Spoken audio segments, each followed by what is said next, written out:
Good evening, everybody. Welcome along to EFL Debate. Hope your Wednesday's gone very, very well. This is the League One podcast. I'm delighted to be joined by two experts here in Ed Walker, who knows all things you need to know about the England's third tier, and Jack Ward from the League One podcast and the Jack Ward Football podcast. Thanks for joining, gents, as always. We'll bring in our first guest, which is Jack Swindlehurst from the Under The Abbey Stand podcast on Cambridge United. Jack, we'll get into the vacancy and the likely next Cambridge United manager in a moment, but I'm just wondering first if you could take a moment or two just to reflect on Mark Bonner's relationship with Cambridge United. Yeah, it's such a sad thing to be in this position where we're saying, we've said goodbye to Bonner. What a great legacy. He came to the club, boyhood fan, incredible stuff that he did with the club, bringing us up from League Two, his first management job, and just incredible stuff. But, last season, as you know, Gab, was a real kind of struggle, and whatever anyone says, we were helped by other teams, and we got to the point where we were playing in that last game, but really it was a tough season and an amazing run at the back end, of course inspired by Bonner, but also by the signings we made in that January really helped us. And I think the start of this season, it went so well as the start of last season did, and then we really tailed off. And the last three performances of Bonner's tenure were it was so poor from the team. And however much good credit Mark Bonner had in the bank, I think we're in a crucial part of the season, and we saw how much we suffered last season. Sadly, it was time for him to go, but the legacy of Bonner will live on, forever in Cambridge hearts and minds, and he'll always have a place at the club. And hopefully, it's not the last we see of him. But goodbye for now, for sure. You had that whole period, didn't you, with the Paul Mullin stand? I remember a couple of years ago. You ever thought about renaming that? Because there'd be a valid reason. Yeah, that's kind of come back and hit us in the face like a big fat pie, really. Paul Mullin, God bless him, fantastic legacy for Cambridge United. We might have been a tad rash in doing that, even if it was a bit of a just PR a tad. stunt. Yeah, just a tad. But Mark Bonner, equally an incredible legacy. I think a lot of people, interestingly, after the weekend, a really tough game to get on. Our groundsman, Ian Darler, a lot of people are calling for the stand to be named after him. And I think actually, in that games we haven't had called off when we probably should have done, I think that might be a better name to go for, rather than, someone with a good couple of years. But Bonner will always be a legend, and we'll remember him very fondly. Certainly. I wanted to talk about Neil Harris, Jack, because while nothing's been officially confirmed, he is the 1-4 favourite at the moment, and which would suggest that he could be coming in. How would you feel about that sort of appointment? Obviously, he's done well as an underdog in his career previously, probably most so at Millwall. Cardiff, he also got into the Championship playoffs as well. Didn't quite work out exactly as he would have hoped at Gillingham. How would you feel about that appointment? It'd be interesting. Sorry. Oh, no, wrong Jack. Sorry, I've got two Jacks. No. As the Cambridge fan, you go. You definitely go. Yeah, well, as a Cambridge fan, it's an interesting one. We've been linked with Gareth Ainsworth. We've been linked with the Cowleys. Everyone who's kind of got good credit where it's due at the level, but also, like you say, from a Neil Harris point of view, it didn't go well at Gillingham, but he's got a good he's done well at the level that we're looking at. And maybe with a smaller budget, we look at that, and that's why people were looking at the Cowleys, thinking how they did well at Lincoln. And, that kind of thing. So I think a lot of people were angling for that. But also the odds are a funny thing at this level. It feels like the odds are very much heavily swayed by who people bet on, which I know how betting works. But, I feel like Neil Harris is probably going to come in now. Let's all be honest. Those odds are very short. And I think a man with a proven track record after we had a man who never managed a team is probably a good thing. And only time will tell whether it was a mistake to sack Mark Bonner and bring whoever in. But, I think he would be, he'd hit the ground running, and we need someone in before this really important transfer window. And I think a manager with a bit of experience who will have relationship with players anyway is someone really useful to bring in. So I think if it is Neil Harris, then certainly he's got some accolades that will benefit us. And it can certainly help looking forward in the season. I find this next appointment really difficult to form an opinion on, just because of the position of Cambridge. I think kind of their status within this league, and you want someone ideally who's going to sort the short term out, which is obviously keeping them in League One. But then I don't really know what your long term is as Cambridge United. Is it to just kind of stabilise in League One? Is it possible for Cambridge to maybe long term, with the right investment, the right recruitment, all that, pursue the top end of this league? Or are we almost, I don't want to say peaking. I don't really want to say that with a football club, because it's you don't want to really peak in the third tier. But does it kind of feel, what is the long term ambition of Cambridge United realistically? Well, I think that's a great point, and I think it's about consolidating League One status at the moment, because we had that first season, went really well. Mm-hmm. The next season we scraped by, and I think we want to consolidate League One, not just from a point of view of that's where we feel we belong. You know, we're one of the smaller clubs in the league, but we're doing such good things off the field. Having bought the ground back, we're about to develop the ground. We've just got the new training ground, and I think that's got a lot more validation if we're in League One and we're like a kind of solid League One team. So I think at the moment, short to mid-term, it's about becoming a League One team, and one of those League One teams that you don't look at, because every time we start a season we're put in the bottom four. A lot of people putting us rock bottom, and that's fine, and we don't mind being that underdog. But what we want to do is become a team that is kind of part and parcel of League One, and then we can start looking up. And when we've got that training ground now, when we've started to develop the ground, things are going well financially. We want to kind of get all of those things together. And all bit like Lincoln, Jack. It's an interesting point. I kind of, my perception of League One, I'll open this to floor to you guys, is there kind of is a league of haves and have-nots. I think generally there is kind of but maybe the exception of this season where it's been more underdogs. Yeah, I think it's kind of, but it is almost kind of, you feel like there's a group that can realistically push the championship and a group that aren't, almost like a top half, the bottom half essentially. So I don't really know if there is such thing as like a middle ground with League One. To my eyes, you're either hoping for the championship or hoping to avoid that bottom floor at the minute. Not so much this season, not generally. I don't think that's the case this season, Ed. But I'm saying most seasons it's felt like it is the case, where there's been a clear top group and a clear bottom group, and not really that kind of middle ground. You're either in one or the other, I think. I think last season, I think if you look at last season, sort of Lincoln and below, Shrewsbury finished in 12th. I think from 12th onwards, it was very, very clear gap between the top half and the bottom half. From Shrewsbury down, there was a big chunk. And I think we always try and separate league tables within a league table, don't we? You look at that top 10, and if you can push it. I mean, not so much. Realistically, last season, I know we're looking at the final table, and there was a point where Pompey and Wycombe and Charlton were maybe looking at a top 6 finish. And in the end, that wasn't the case. But Pompey got 70 points. Peterborough, who in 6th, got 76. But there was a league table, and there are opportunities for sides to push in there. But this season, it's really open. And I guess I don't think there is a middle ground. I think there are a team. We've done this show about relegation conversation. We tried to give our most likely to go down, and I hate the concept. I'll be honest, I do. But it's a great conversation. It provides great conversation. But we had the call about. I mean, the first decision was who do you put in that chat? Who do you put in that conversation? And there's so many. There are so many teams, and also we were having a really in-depth chat about it, because anyone can go down. Anybody can get themselves in a situation where they can find themselves in that bottom four. Where realistically, maybe this time last season, there only be about 5 candidates for 4 positions. I'd say there's probably closer to double digits of teams that could still get dragged into it. And I think, Cambridge as well. And Cambridge started well. I think it's similar to last season that Cambridge started well. And again, a bad run's hit. And now they find themselves well and truly in that conversation. It's really difficult to call. And there isn't, Ed's right, there's a really difficult sort of balance now between. I'm completely with Jack on the idea, though, of like you've had success at Cambridge if people stop putting you bottom 4 in the predictions at the start, because it kind of still feels like you're seen as that kind of massive underdog to this level even now, even though you're in your 3rd season here. And if you can end that period where people just start putting you in, say, the 15th, 16th, 17th bracket, that's an achievement in itself, I'd say. Absolutely, take it. Yeah, it just feels like we're in so much in that bottom half of the second table, if you will. It'd just be nice to make a little bit of a step up. It's baby steps for us at the moment, and it'd just be nice to be, as I say, consolidation is the word. Just getting to that point where we're comfortably, after a month before the end of the season, would be amazing. So it's all relative between teams in the league, and that for us, I think, is why it's so important to learn from last season. Basically the same start to the season and being at the same point on such a poor run, we really need to kind of act rather than wait for it to happen.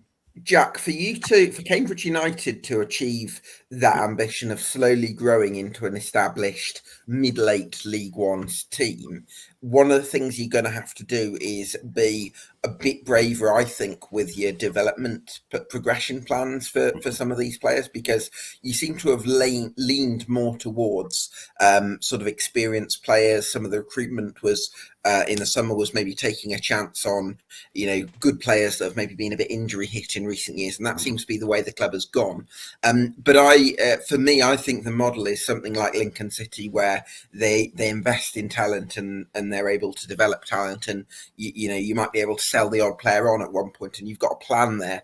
I think you've got some good talent coming through the academy, but I guess could the speed of that development change a little bit?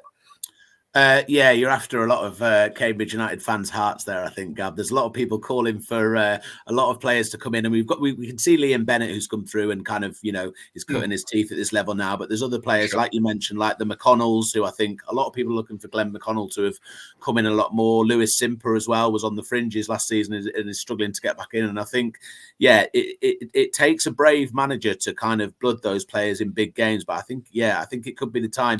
But, the next appointment, it could be that person looks at players, the experienced ones, like you say, like the Cousins and Kachungas, and puts more kind of investment in starting and getting them playing than the others. So it's completely dependent on who comes in. But I think there are a few youth prospects and young players who are definitely going to try and stake their claim for this new manager coming in. It could be a bit of a fluid few weeks of testing a starting lineup, and we were very fortunate in the FA Cup, obviously the first game without Mark Bonner, to play a Fleetwood team who really kind of lay down, and it was very lucky that we played. Fleetwood have got really bad recently. Yeah, I mean, really we were very lucky to be playing them. So I think 3-0 up in 13 minutes and a 4-0 win with a missed penalty is the best game. Special.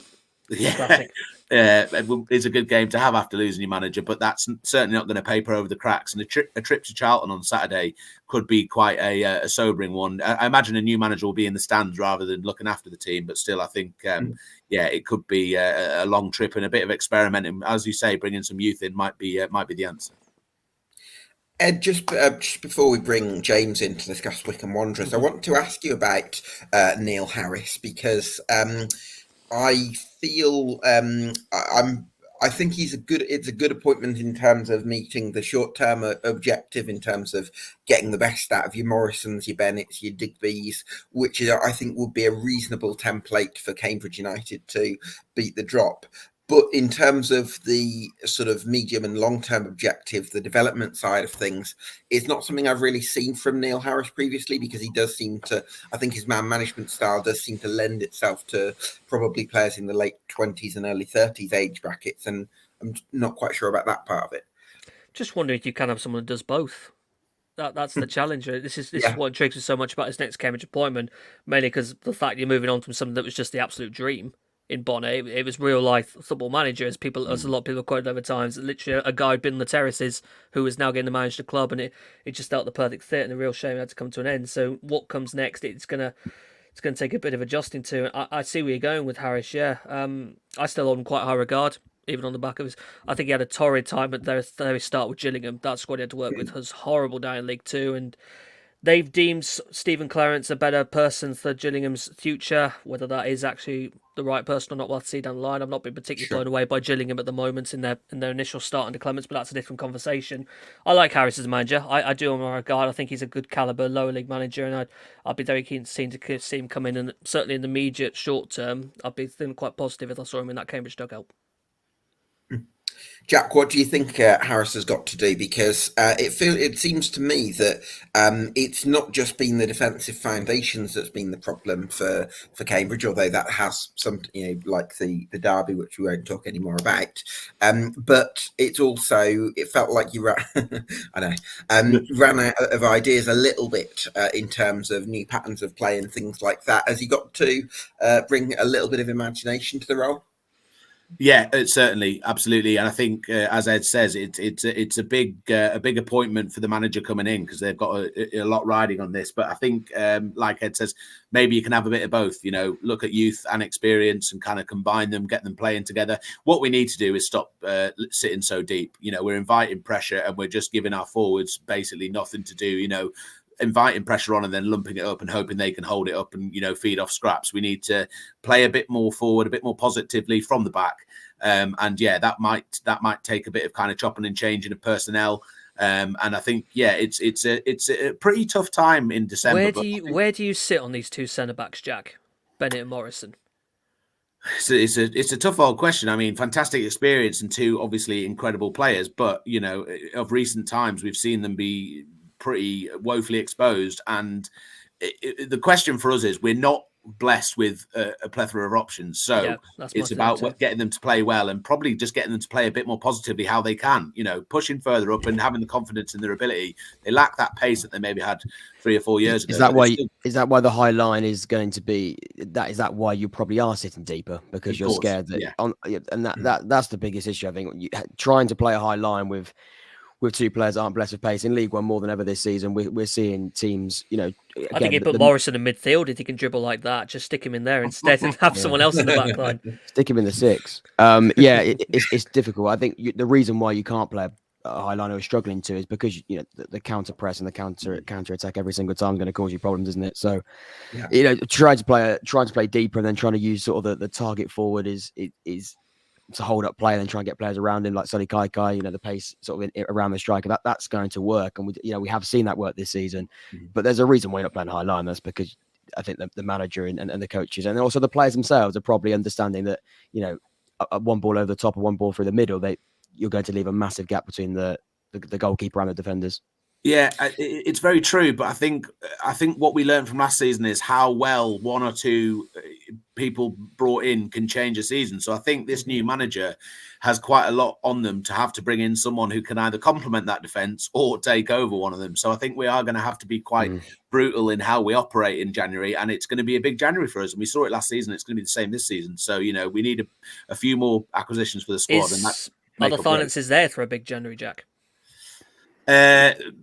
Pass, hopefully, but we never really know with United, and we feed off scraps in transfers as well. We've seen it before. We've picked up free agents, we pick up kind of players who like you've all kind of referenced, maybe experience but injury problems, and we were very lucky to get Conor McGrandles, who changed our second half of the season last season. So someone like that who could come in for the second half of the season out of favour somewhere else might really transform our season, and also that position in the middle of the park could really be strengthened by someone like that. But also another defensive acquisition might really change things for us. Yeah, absolutely. Well, listen, hopefully the next manager, if it is Neil Harris, can have a big impact.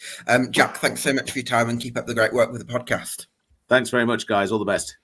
Cheers, pal. Delighted to bring in our next guest, which is James Richings from Bucks Free Press on Wycombe Wanderers. James, lovely to see you as always. It feels like it's a bit of a tough period for Wycombe Wanderers. How much has everyone in the staff and the team got to take responsibility for a bit of a drop in form, and how much do sort of injuries account for it? Well, I think the injury side of it is a huge aspect for it. I know it's very easy to make excuses, but when you look at the players that Wycombe have had out in recent weeks, that has played a huge factor in it. I mean, in recent weeks, they have seen the likes of Joe Jacobson, Jack Rimmer, and Luke Leahy, who made his return yesterday, but they were missing for large parts of the season. Jason McCarthy's still out. Brandon Hanlon's going to be out for the season. Freddie Potts has been immense since joining on loan from West Ham. He's been missing, and he'll be out for another few weeks. The list goes on, and there's also been a bout of illness around Adams Park. So several players haven't been able to start games due to being ill. And last week in the defeat against Morecambe, which is probably one of the worst Wycombe performances I've ever seen in my life, it was that bad. It later came out that Jack Grimmer and Gareth McCleary, who both came on as substitutes that day, didn't train all week because of this bug. So when you look at it, that is one side of it. But then you look at the other side, maybe 3 at the back hasn't been working in recent weeks, and Matt Bloomfield has gone with it. He didn't do that yesterday, the EFL Trophy. He went with a forward. It seemed to work. But now Wycombe are slowly but surely getting their players back. Grimm has returned. Joe Jacobson's returned. Leahy's now returned. And yesterday, albeit different competition, you can really see there was a real fighting energy, real spirit that was there that hadn't been there in recent weeks. So in a nutshell, it's been pretty poor from a Wycombe perspective since the Fleetwood game back in October. But it's important to remember that even after that Fleetwood game, there are performances that Wycombe had in games they didn't win. They played really well. The 2-2 draw against Peterborough, they should have won it. The 2-2 draw against Oxford, they were seconds away from winning that, and it was a very, very... Bolton went far off as well. Yeah, Bolton as well. You know, you're 2-0 down, you put it back to 2-2 in the last 10 minutes, albeit they did go a bit too gung-ho in the last 5, which cost them the game, but still, they managed to get themselves back into it. But since the start of November, they've looked very poor, but I do think a large part of it is down to the injuries. Yeah. Yeah, I really thought Wycombe were on the up. I really thought Wycombe were going through this stylistic transformation, and we were sort of seeing a much, a different but a much better Wycombe side, and one that really in the long term were going to play a different brand of football, but it was still going to provide great elements of success that Ainsworth was able to do, of course, playing very differently to Bloomfield. And like you say, an injury list that just keeps on growing. I think a bad run of form that is obviously a big influence on that.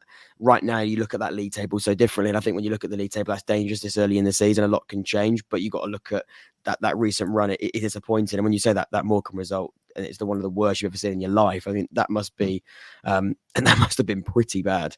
But yeah, I'm still a little bit unsure on Wycombe. I think the recruitment was in a completely different direction. I think when Bloomfield came in at the end of last season, or in the second half of last season, he was sort of going through a transition.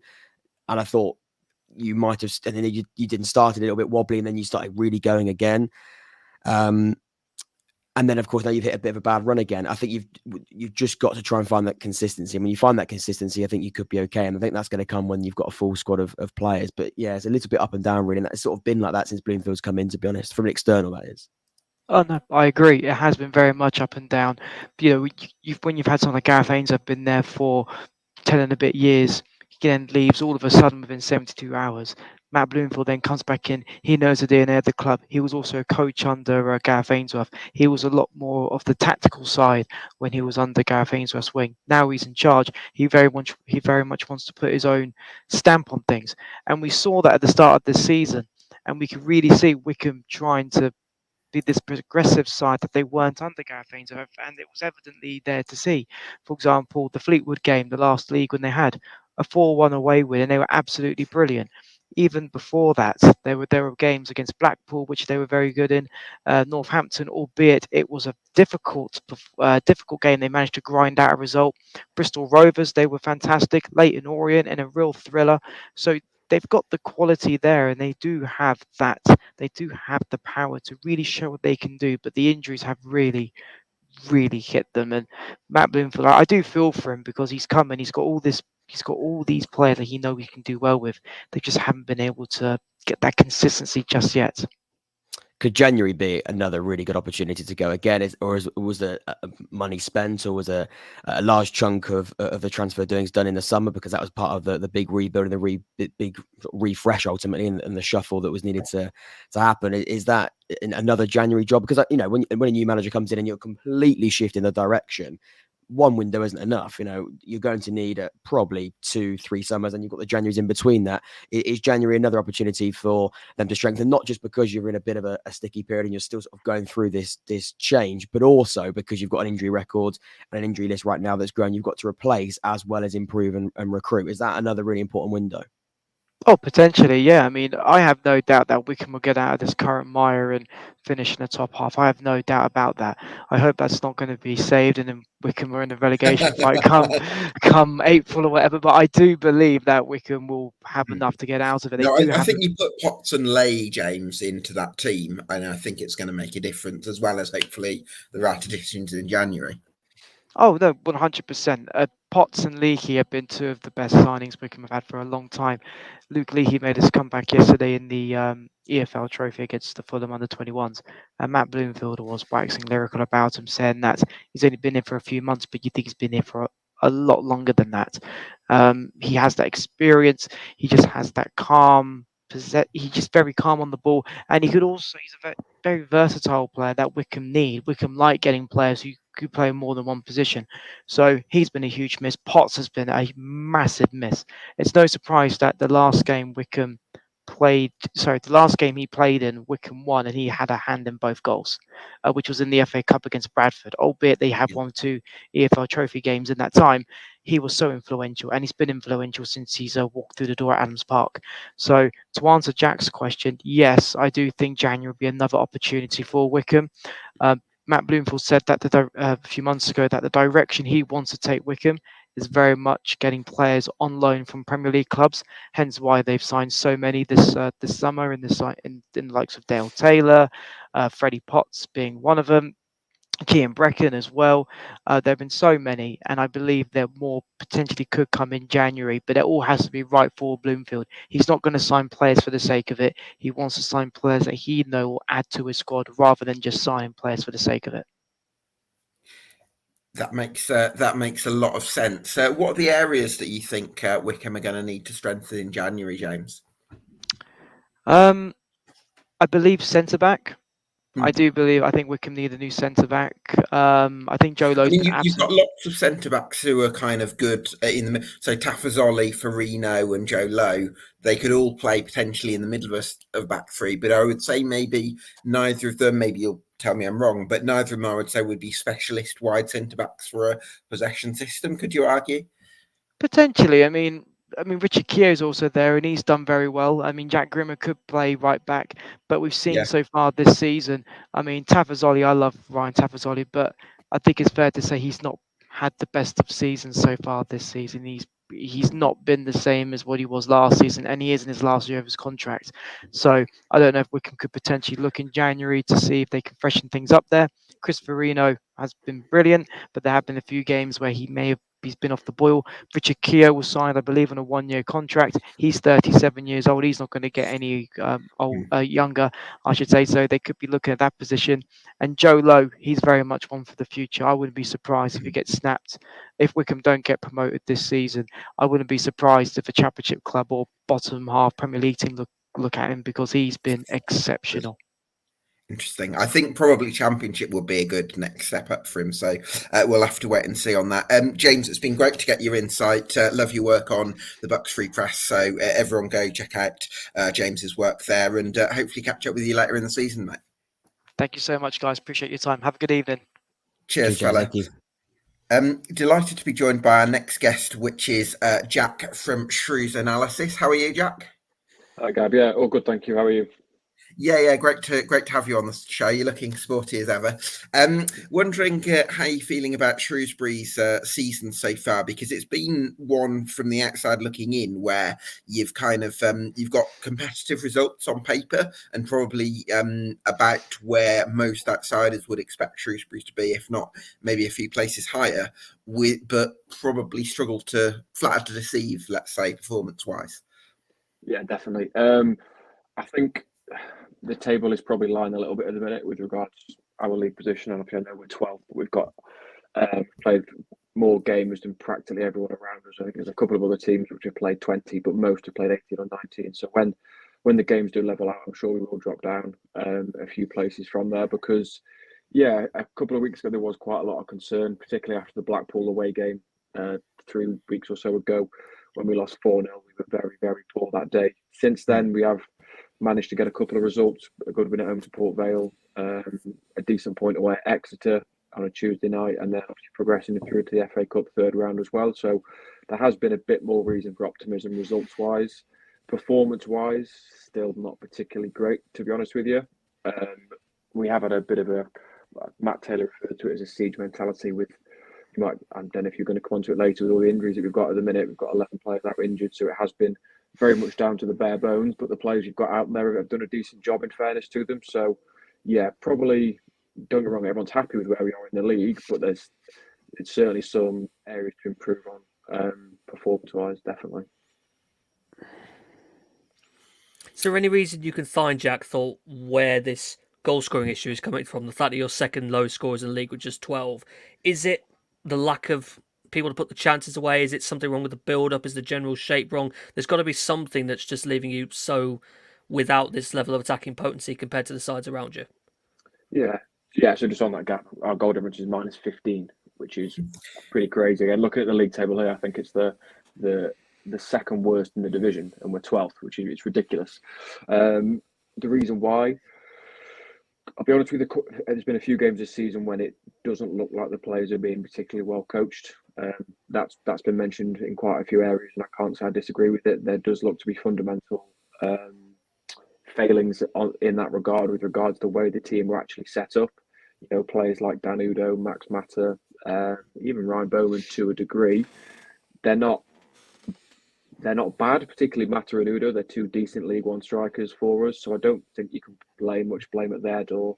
Again, you look at our XG. I don't have it off the top of my head, but I think it's second lowest. Again, do you know what, Jack? It's so interesting you say that, if you don't mind me just picking up on that, because I've felt for the last 2 or 3 seasons now that Shrewsbury have had decent centre forwards on paper, but you've struggled to score goals, probably because of some of those creative issues that you've talked about. It seems like that's been a bit of a problem for a while, possibly giving the strikers the right sort of service. Yeah, it has. Again, even if you look back at the season with Paul Hurst, when we lost in the playoff final, we were never particularly freely scoring. And that season was very much an anomaly. And if we still weren't going to score, then we're probably never going to be a free-flowing side unless things change. I think you look at a squad with the likes of, and yes, I know both have had injuries or got injuries, people like Jordan Shipley, Tom Bayliss, players like that in and around the team, then I struggle to kind of see a team that can't create chances with the players like those in them. So for me and for a lot of other people, it's like we've clearly got decent players on paper. Again, I know the game isn't played on paper, but the fact that we do look so, I'm a bit reluctant to use the word clueless, but just have no attacking edge even with those players suggests it must be the way that they're being coached and the instructions that they're being given. Whether that will change again with a bit more kind of cohesion if and when players are back, I don't know, but it can only really be that, in fairness, because again, you look at the players we're putting out and they should be capable of producing in terms of their technical abilities and technical qualities, but yeah, for whatever reason, they're just not at the minute. No, I think with Shrewsbury, it's not. Is it almost a false position? And I think that's dangerous, isn't it? Because you've got 24 points, you're 12th in the league. That's the only reason why you'd have to throw that at you is because of the games played and the difference in the matches and the teams around you. Is there a danger of complacency, or maybe I'm not sure? Maybe you go into a window thinking we're 12th in the league, and what have we got to do? Well, realistically, I think you are 12th, but everybody below is going to win their games in hand, but you can go down to as low as about 18th if those teams start picking up results. It's that close and that tight, and that's how that league is right now, really, really quite open. Is complacency an issue, or do you reckon everybody does know? Matt Taylor's he's not the most secure manager in his position. He knows full well that you've got to keep getting results and finding ways to win, maybe not playing the best football to stay in this or out of this relegation conversation for as long as possible. Yeah, so to answer your first question there, Jack, do I think it's a false position? Yes, I do. I don't think many people, if anyone could have hand on heart say that they believe we're the 12th best team in the division. That isn't the case. Certainly not in my opinion anyway. So I do think we're in a false position. Obviously, you mentioned about Taylor's job and that kind of the complacency that may come with kind of papering over the cracks. And again, you look at some results we've had recently. I'm thinking Reading at home, Northampton at home as well. 2 games and we won late on. But they very much papered over the cracks. There weren't good performances up to the 90 minutes were pretty terrible in fairness, but we managed to get a result. Again, I was discussing it before. It was before the Port Vale game in the stands, actually, with some people that I sit nearby, saying that yes, Taylor's coming under fire and he's coming under criticism, but the team seemed to just be able to keep picking up the odd win here and there, just to keep our head above water, so to speak, which is not a bad quality. Teams that can grind out wins, it's never a bad thing to do. But I don't think complacency will be an issue, because even after the Reading game, particularly that was 2 injury time goals, which isn't going to happen every week, but even with the euphoria of the feelings that we had in the 92nd and 96th minute from there was still a focus, certainly from the manager and even by fans, on yes, that was a great feeling at the end of the game. Regardless of how you've played, I think you'd have to have a heart of stone to not be happy that your team scored twice in injury time to win. But the issues are still there. And in fairness, I've not really seen anyone overlooking those issues, even the manager. You know, if Taylor had come out after that Reading game and said, brilliant, great win, then some people, I'm sure, would have gone, yes, it was, but we still played terribly. And in fairness to Taylor, the first thing he said in his post-match interview was the first half an hour was nowhere near good enough, which is true. So I don't think complacency will be an issue, to be honest with you. It's good that he's recognised it, Yeah, and obviously you mentioned the points there. Yes, we're on 24 points, which, you know, thinking nearly halfway to the magical 50-point mark, which is always a good thing. But yeah, we're 4 points off 18th as well. So it's not a case of people getting too carried away, too excited, I don't think. Definitely. Yeah, absolutely. I think that's a really interesting point, and I think it's probably a good thing. I would say that the manager has sort of recognised that performances haven't been great, as opposed to hiding behind the results. But there must be something that's kind of got you the points return that you've got and the position that you're in, Jack, as well as an element of fortune with all those injuries that you mentioned. How important has the form of Che Dunkley and Marco Morosi been to Shrewsbury? Yeah, so Che Dunkley, starting with him again, he's a man mountain. There's not many Shrewsbury fans that will have a bad word said against Che, to be honest with you, when you consider his overall 18 months or so at the club. He's loved by the fans. He's a great character. He's a great player.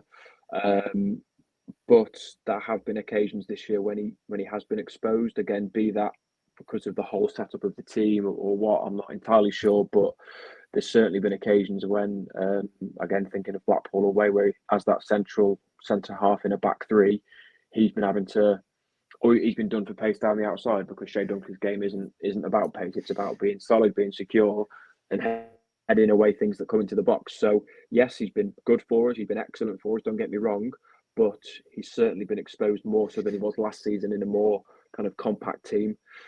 Same for Marco Morosi, probably even to a greater degree, to be honest with you. There's 2 games off the top of my head that I can think of at the minute, actually even 3. Got Oxford away, Bolton at home and Reading at home, where he's, well, in case of the Bolton and Oxford games, he literally did chuck it in his own net. In the Reading game, he had a bad night. Yeah, he did, exactly. Whereas in the past, in his first 2 seasons with us, in fairness, you can't really argue that he was pretty consistent and he didn't have anything of that nature. So again, yes, he's been good for us, Morosi, but there's been noticeably, he's had more poor performances this year probably than he had in his first 2 years put together, to be honest with you. So it's not a cause for concern at all. In terms of the pair of them, they're both very much, I know you can't have 2 first names on the team sheet, but you know, they're kind of at that end of the scale. But yeah, there have been some displays from the pair of them, which is, but okay, it's not quite the Marco and the Che that we've been used to seeing for the past couple of years. Well, hopefully they can find that form. Jack, great to get your insights as always. Everyone go check out Shrews Analysis, and hopefully catch up with you later in the season, mate. Cool. Thanks for having me, Gab, as always. Cheers, Jack. Cheers, Thank Jack. you. See you later, Jack. Jack, I wanted to just finish off with you to chat a little bit about Oxford, because you got a big game at Peterborough at the weekend, and Peterborough with their current form, although they are very light in terms of depth, as we've spoken to recently from the Yellow Block podcast, but in terms of their first 11, they look like a serious threat, don't they, in terms of the promotion race? Yeah, in recent weeks, they've blown teams away, haven't they? They've blown teams away. Look at that game against Cambridge. I didn't want to bring it up with the Cambridge fan today, but I know you briefly mentioned it, and he bowed his head. As much as I could have got away with. Yeah, and I was so impressed with that. So impressed with that performance, and really since that, they've kept on beating teams comfortably and playing a great brand of football. They're playing a brand of football that is extremely attractive. It's all about intricacy. It's about playing quite short in they're not very direct. They're short, sharp passes. It's very, very intricate. It's very, very patient, and they look to sort of build up. And actually, the reason why I highlight that is because that's ideally how Oxford United have played this season when we've been at our best. Obviously, we've had a bit of a change. Liam Manning's left the football club and Des Buckingham's come in. So we're still sort of going through this mid-season transition, but we're still third, and it's a really, really strange season. And when people ask me about the Oxford United season, it's been like 4 seasons in one.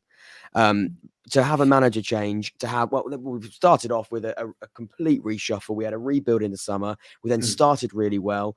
A few patchy moments here. Well, actually, the first game of the season we lost to Cambridge United, and we didn't look anything like we should have been. We shouldn't look at it. We were miles off it, and then we beat Derby and Barnsley away from home, and that was almost another section of how we've massively changed. Then we lost our manager, and now we're going through Des Buckingham, and that transitional change again. So it's sort of ourselves, the Peterborough have got a big up on us in the fact that they have been steady and they've got that level of sort of almost steadiness when it comes to knowing exactly how they want to operate.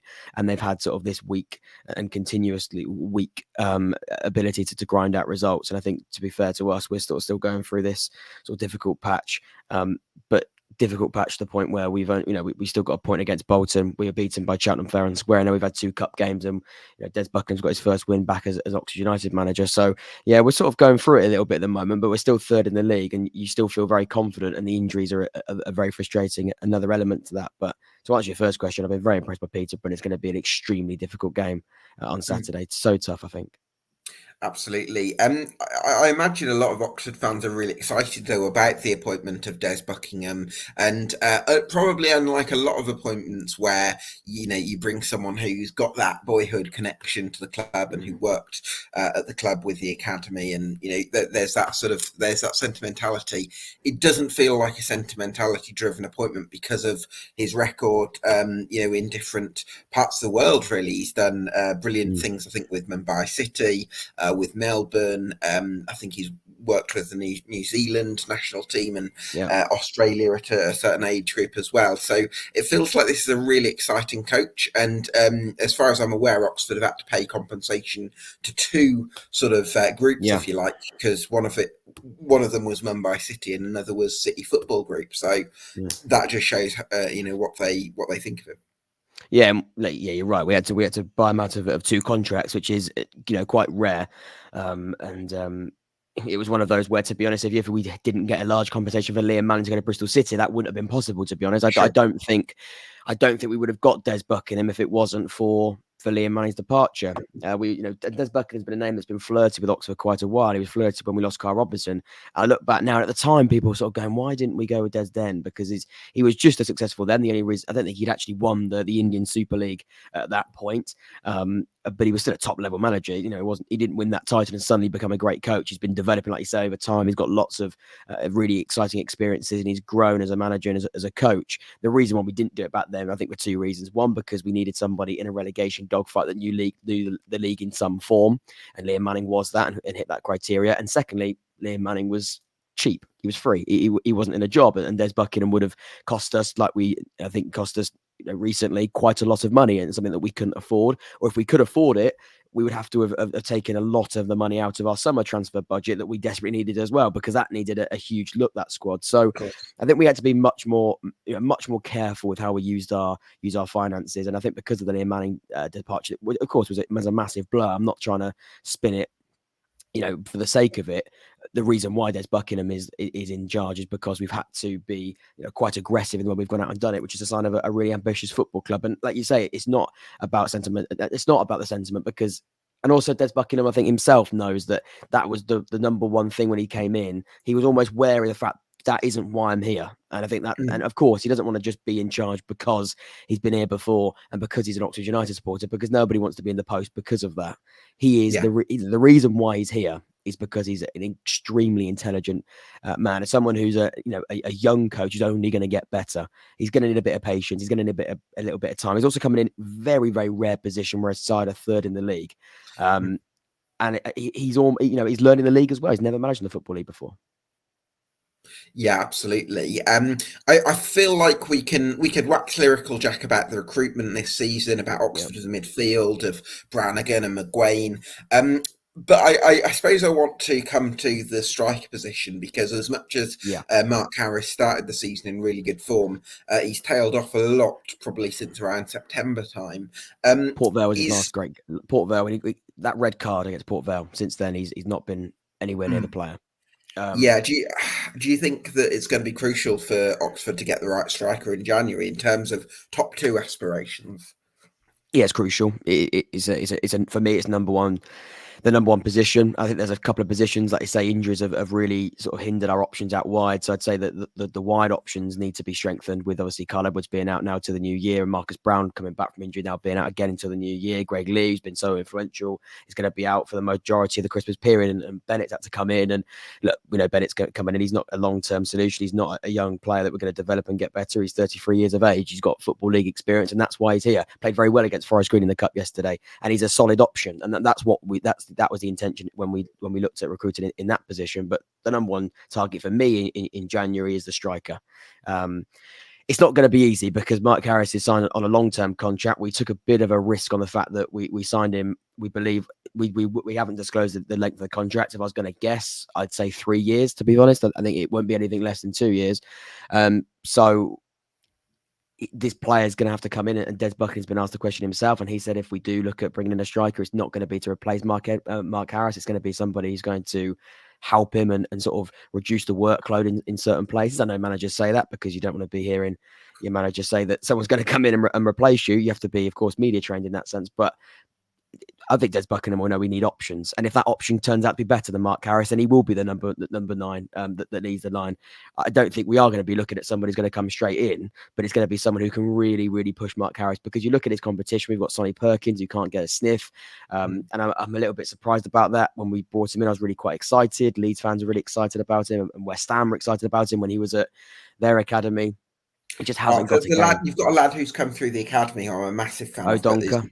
O'Donker, yeah. What's happened with him lately? Because I really, really rate him. Yeah, I do. I think he's another. He's young as well. I think last season, Gab, it's really interesting. Players like Tyler Goodham and O'Donker were huge players for us, and they had to step up. They probably weren't ready to step up to the amount that they had to. I'm not saying they shouldn't have done. I'm not saying they were sort of overused, and I'm not saying they weren't ready and now we're seeing them struggle. I'm not saying that. I'm just saying their development was so quick because of the fact they were thrown into games because our squad was just decimated and ultimately not very good. Whereas this season we've been able to sort of rotate and be a little bit better with how we sort of manage those players. And Tyler Goodham has sort of struggled a little bit in recent weeks. Started the season amazingly, and now he was trying to find form. He scored last night. O'Donker was always, I felt O'Donker was always a little bit behind Goodham. I think Gatling O'Donker is somebody who is a very physical striker. He's very, very quick. He's got a real quite weird blend of attributes.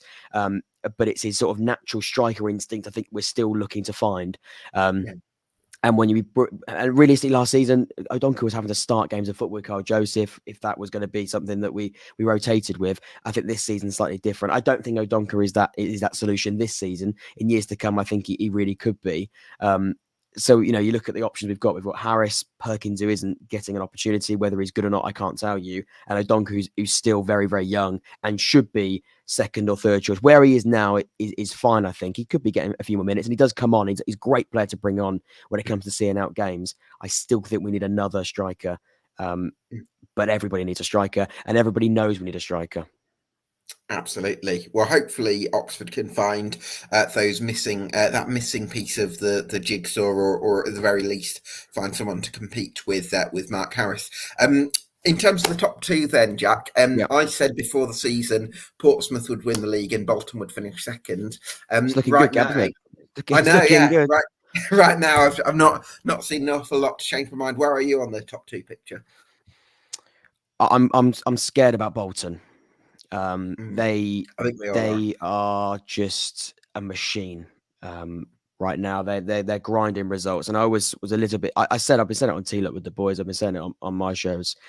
This Bolton squad, when it got in a groove, it's going to be so difficult to stop them. It's going to be so difficult to stop them. They were patchy in early games.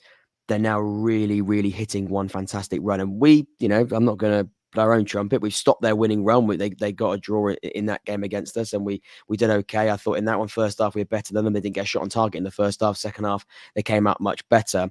But you could see in a 0-0 draw that they are they're a top side, and we had to be at our best to get a point from that game. Of course, we were missing players, but they were extremely dangerous, and defensively they look an absolute unit. Santos being is that centre back is on a different planet, and then going forward, the bombing wing backs and the fact you've got Charles and Adebayo up top, who I think those two, they're either going to have a fantastic game and score 2 each, or sometimes they can't hit a barn door. But ultimately, they've got players in that position that are going to blow teams away. So I'm worried about them. They're on a really good run, and they've got a game in hand on Portsmouth. I watched Pompey for the first time in a full game against Northampton on Saturday. And I was so impressed by them. I thought Northampton's defending at times was woeful, but I can't take anything away from the fact that Portsmouth were fantastic going forward. Paddy Lane's coming into his own. I think that player looks to be Alex Robertson in midfield. Alex Robertson is one of the best. I think Alex Robertson, it's really interesting you say that. Alex Robertson and Josh Sheehan for me are two extremely similar players at a completely different age profile. I think it's two of the best midfielders in the league. I think Alex Robertson may be slightly more attack-minded, possibly. Potentially. I love the way they both just keep hot. They stick that ball to their foot, and they're so good at progressing it. I think they're on a different level. Yeah, absolutely. Certainly ripping up League One this season. Jack, thanks so much for your insights. We really do appreciate it. Everyone go check out the Jack Ward Football Podcast and T-Lop, the League One podcast as well. This has been the EFL Debate League One podcast. Thanks to everyone for watching, and we'll see you again next week.